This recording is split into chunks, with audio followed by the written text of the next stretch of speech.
from the soul with it. Yeah.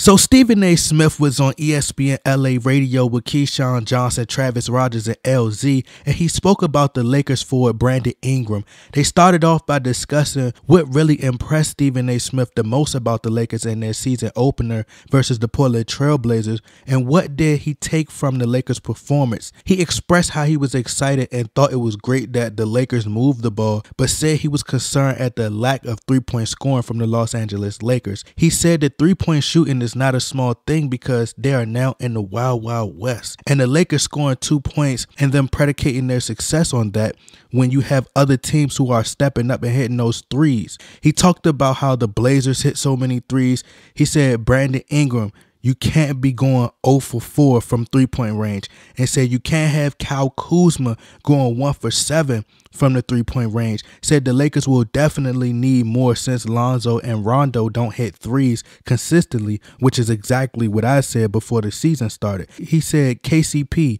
you can't be in Luke Walton's system and only have 5 points, but he did mention, however, it was only one game, but did see some encouraging signs, but the three-pointer took away from that. So Stephen A. Smith stated by Christmas time around December, that is when he believes the Lakers will amp things up. He spoke about how Josh Hart put everyone on notice and how he performed well. He spoke about Lonzo Ball and how he is learning as he goes along.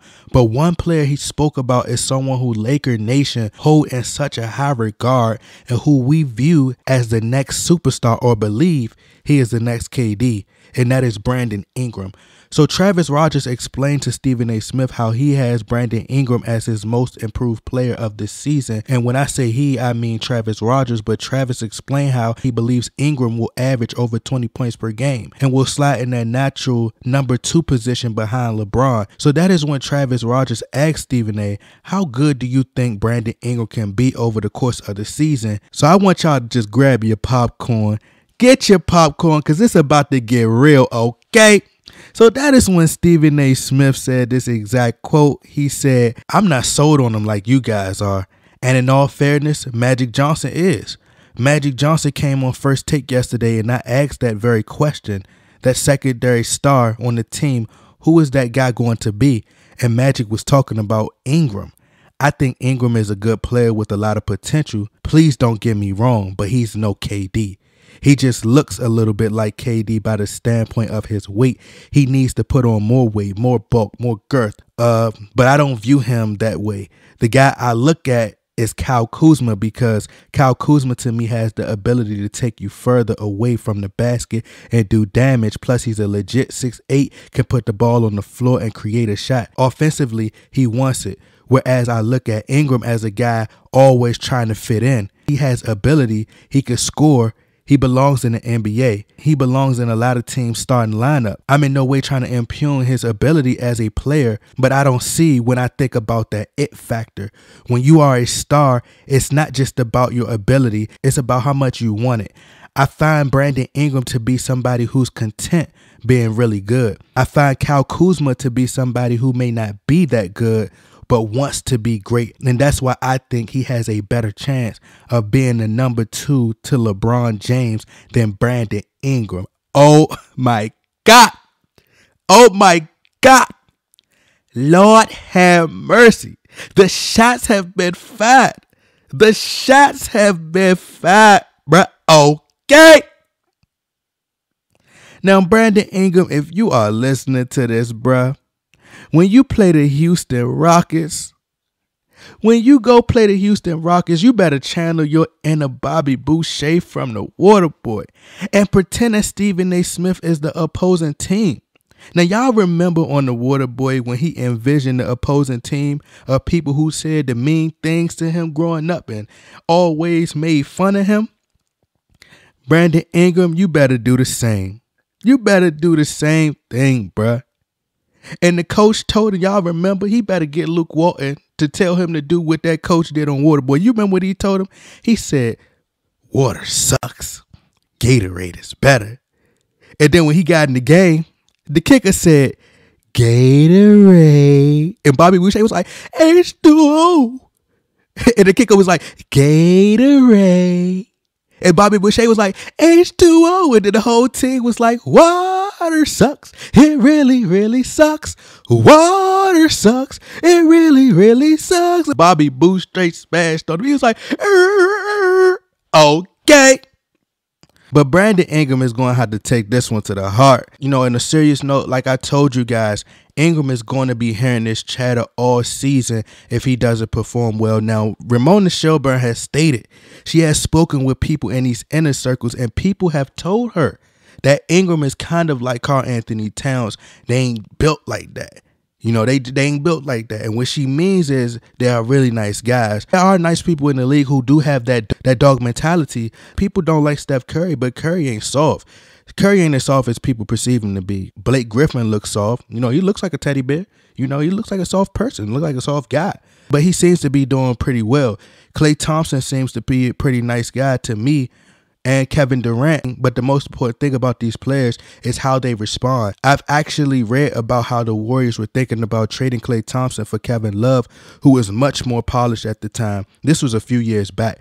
But boy, did they make the right decision by keeping Klay Thompson, because Klay Thompson is by far a better shooter and by far a better defender than Kevin Love. But it was how Klay Thompson responded to the criticism and the noise. Ingram has to have a 40 or 45-point game tomorrow night for people to respect him. Now, I'm not overreacting, but I told you guys Ingram will have to step it up before the trade deadline and prove he is a superstar caliber player. Now, y'all watch me do a video, and I said that I believe Brandon Ingram can be better than Kevin Durant. And I don't like being wrong. You know, I don't like being wrong. But Ingram 100% has to prove that he isn't content, like Stephen A. Smith says. You know, like I told you guys before, Ingram has to become more consistent from mid-range and from three. I haven't seen that from him last season, and that's what I expected to see from him this season. Now, judging from one game, he still looks the same. I think the spotlight will be on him all season. Teams will scout when they go to play the Lakers. They're going to allow him to shoot, but you're not driving the ball down this lane. And Ingram expressed the other day how upset he was that Luke Walton took him out the game in the fourth quarter, but Luke needed 3-point scoring to close the gap yesterday and hit some big shots, and Ingram didn't provide that when it was needed. But however, Ingram, so what? So what? Luke took you out the game. What you going to do about it? Are you going to take over the next game in that fourth quarter and say, everybody move out the way? I'm going to work, okay? You know, this is a whole new ball game now for Ingram. You know, he can't relax. He has to show out every single night. Like I said, I won't overreact like Stephen A. after one game, but I just can't imagine the Lakers front office with how we have been sucking these past 5 seasons, with how impatient LeBron has been these last 8-9 years. You know, he's 34 years old and wants to defeat that Warriors team. I just can't see them being patient, and I can't see LeBron James being patient with these young guys if they don't really perform well heading into the trade deadline. Is Ingram a KD? No, he's not. He's looking more like a Tayshaun Prince. But I do believe Ingram defensively does a great job at limiting players like Kevin Durant, because length and, you know, and active hands really bothers KD on defense. But offensively, the Lakers need him to be at least somewhat of a KD, at least a little pinch of KD, just a little pinch. You know, I think that if Ingram isn't hitting shots and Josh Hart is showing Hart, no pun intended, and Kuzma can hit shots, I think inserting Kuzma and Hart in the starting lineup will be better suited for LeBron James and the team, and Ingram possibly comes off the bench. Now, I know that he has a high ceiling, but nobody can force him to reach that ceiling. Not me, not fans, not the media, not nobody. Brandon Ingram has to want to reach that high ceiling that he has, you know, if you know what I mean. But when I look at Ingram, he just may be one of those guys like a Tayshaun Prince who are just a system player, you know, who is just a system player opposed to being an individual isolation player like Kevin Durant. Kevin Durant can play in the Warriors system, but he has the ability to go one-on-one and torture you offensively and be a threat anywhere on the floor. But then again, you know, KD said the same thing about Kawhi Leonard. He said that Kawhi was just a system player. And Kawhi heard that and became a monster. So I don't know. But like I said, the pressure is really on Ingram right now. As we progress into the season, we shall see how dedicated he is, and see if he really has been putting in overtime in the gym. But y'all let me know what y'all think. Are y'all sold on Ingram 100%? Or is it 50%? Or are you like Stephen A. Smith and you not sold on Brandon Ingram at all? Y'all let me know what y'all think. Get in that comment box. Like, share, subscribe. I'm out. Okay.